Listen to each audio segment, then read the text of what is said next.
Mga chill ride daw. Gulong check daw ng mga chill ride. You know? Scam and rides. Mga scammer ito. Scammer po yan. Scammer. Ito po. Scammer din po yan. Yung na-scam po. Yung kumpare namin.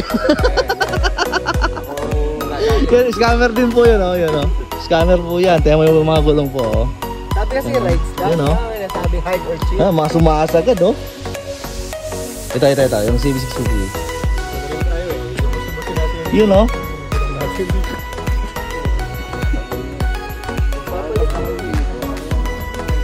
Buti sa akin, di sagad.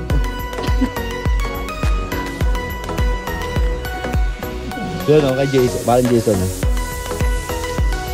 Sarap ng view.